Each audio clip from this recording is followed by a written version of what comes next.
TDP మాజీ MLA Dhulipalla నరేంద్రపై YCP MLA Guntur MP అభ్యర్థి కిలారు రోసయ్య ఆగ్రహం వ్యక్తం చేశారు. పొన్నూరు నియోజకవర్గానికి ధూళిపాళ్ల ఏం చేశారో చర్చకు రావాలని సవాల్ విసిరారు. పొన్నూరుకు ధూళిపాళ్ల చేసింది శూన్యమంటూ ఫైర్ అయ్యారు. పొన్నూరు ప్రజల నోట్లో ధూళిపాళ్ల మట్టి కొట్టారని విమర్శించారు.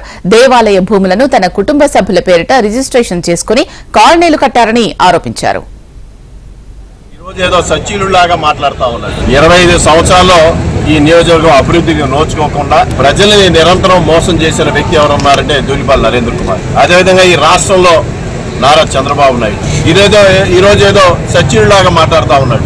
నిన్నగాక మనం మీరు చూసుంటారు దేవాదాయ భూముల గురించి వాస్తవాలు తెలిసి కూడా ఒక అబద్ధాలు వల్లించాలి, అధికార పార్టీ నేతల మీద బురద వేయాలనే తాపత్రయపడతా ఉన్నాడు. ఏదైతే భావనారాయణ స్వామి గుడి భూముల గురించి ఈ ప్రాంతంలో ఎక్కడ కూడా ప్రభుత్వ భూములు లేనందున భావనారాయణ స్వామి గుడి భూములు 19 ఎకరాల ఆటో నగర్ కోసం ఈ రోజు ప్రతిపాదనలు పంపించడం జరిగింది.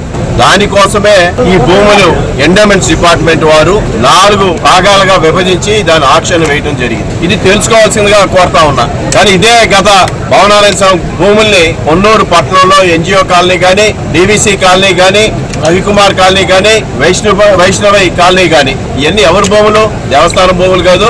దేవస్థానం భూములను కూడా అతి తక్కువ రేటుకి ఆ రోజు ప్రభుత్వం తీసుకొని మీ యొక్క కుటుంబ సభ్యులు పేరు పెట్టుకున్నాం. ఇంతకన్నా సిగ్గుచేటు ఇంకొకటి లేదు.